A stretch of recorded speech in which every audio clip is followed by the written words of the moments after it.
We got one. First fish of 2024 with the GIMP boot. There she is. Oh, this boat's the best. Let's see here. I would have never thought that 3 weeks ago I would be out fishing in a boat. It's a baby.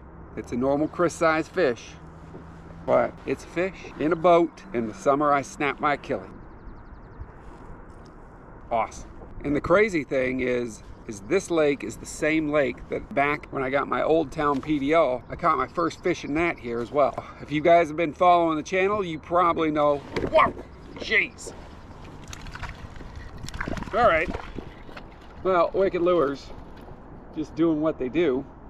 Round 2 right there, as we're just drifting. Holy smokes, I did not expect that.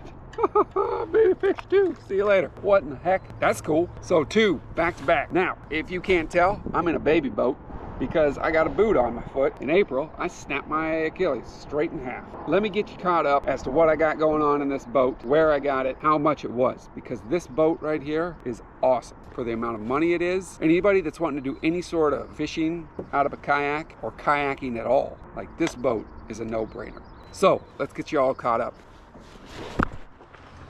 All right, here she is, the Motion Angler X. Sorry for the echo, I'm in the garage. Cheapest kayak on the market, got it at Walmart. Picked it up for a whopping 288 bucks and grabbed it, drug it out of there. And now we got to do a little outfitting to make it so that the old boot can fit in there. These things, they're gonna have to go. All they are is a space suck. This thing does not come with rails, obviously, which it's got a spot for it, but super basic. Weighs about, I think, 44 pounds, which is what doctor said I needed.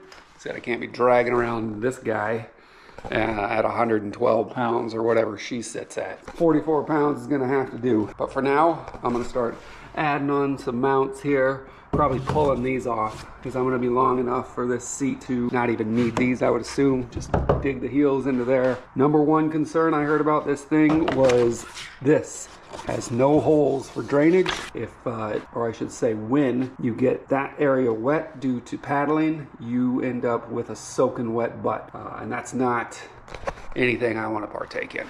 I'm going to see if my seat for this guy fits. I got another one of those. So if that one works, then that's going to be sweet. We can elevate it, throw some sponges or rags under there or whatever. But if that doesn't work, I'm going to make a little makeshift stand, get that a couple inches off of the kayak. And that way I can throw something under there to soak up the water, because I am not going to be having a wet butt and a bum leg. Let's get to doing an overhaul on this thing. Here's what I'm talking about with these. I'm sitting at 6 foot and maxing this thing out.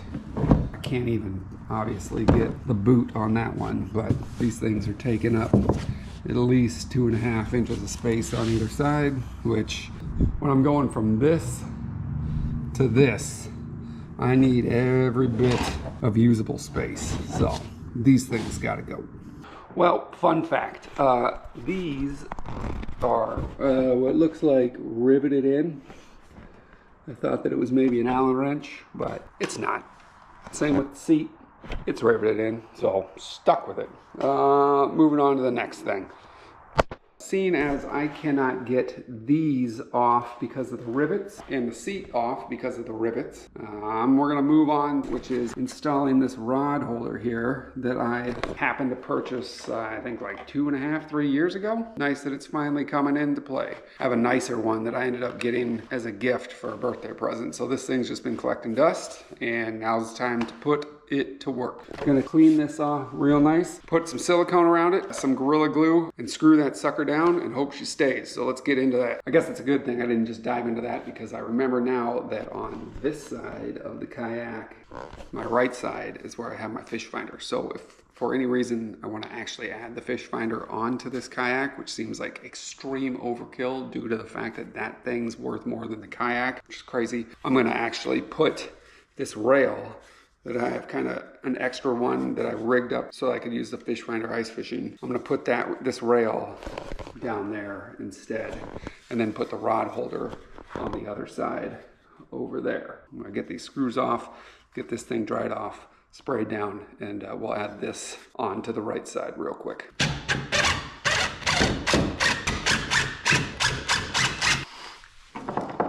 Perfect.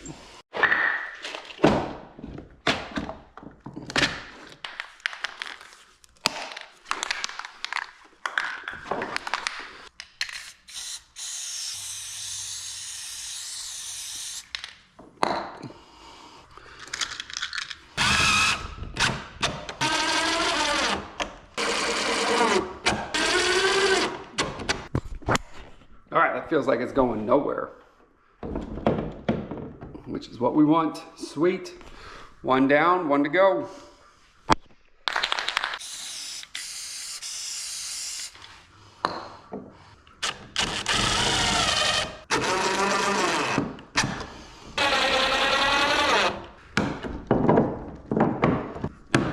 There we go. I'm gonna clean up that mess here in a second, but that's solid. That's solid. 288 bucks. Couple things that I found around the garage that I was supposed to use on that guy that just didn't happen. Use the paddle, obviously, from that one. This is gonna be a tenth of what that thing cost. And hopefully I'm gonna be able to get into just as many fish. Super excited. This thing is making me lose my mind, and this thing right here is gonna make it so that I get to still experience the summer, which I am pumped about. All right, there you go. You're all caught up to speed. Now you understand why this thing is in the screen, and you can stare straight up my face because I am in a smaller boat due to the fact that I snapped that thing right in half. It's all part of the plan, right? As stated, this boat is 44 pounds, and that's why I'm able to hobble myself around and get this thing in the water and still have a boat, essentially. And it is a process getting in the water. I am hobbling around 57 trips back and forth, but I'm here, right? And I'm catching fish now. They might be standard baby fish. What are you? What is this? What is this thing even doing trying to eat this lure? You are the size of the lure. Why are you doing this? This is a terrible decision on your part, my friend. Can you not do that again? See ya. For the mental, thinking that I was gonna be out for the summer, this is massive. If you guys are thinking at all about getting a kayak for fishing this summer, do yourself a favor, buy this boat. It'll get you in places that you can't get from shore. It's not gonna break the bank. For a little extra money here and there, you can get attachments just like this. It's 15 bucks. It's probably another 7 or 8 bucks. You clearly don't need the fish finder, but the rod holder is a nice bonus, and you'll be fishing. Talking about fishing, let's get back to fishing. Hopefully I'll get something that isn't a bait fish. A little better. Still little torpedoes. Baby torpedo. If you haven't caught on yet, it's the pink hoochie silver blade. This one's the small one because that seems to be the only size fish that are in this lake at the moment. But man, these wicked lures are something else. They're different than any other lure I've dealt with. The blade, the action, something about it throws a better vibration. There's more light. I don't know what it is, but these things are just crazy. That was the last fish. Just gonna let the wind take me. Maybe we'll pick one more up. Today was super successful. Sorry I went back to catching the babies, but right now in my mind that's like catching a 10-pound char. Not in my wildest dreams did I think I'd be actually in a boat catching fish. I need to go hop myself back to my car and load this boat up, which takes about an hour and a half now that I have only one leg. Appreciate your time, appreciate you guys watching, and I'll see you on the next one.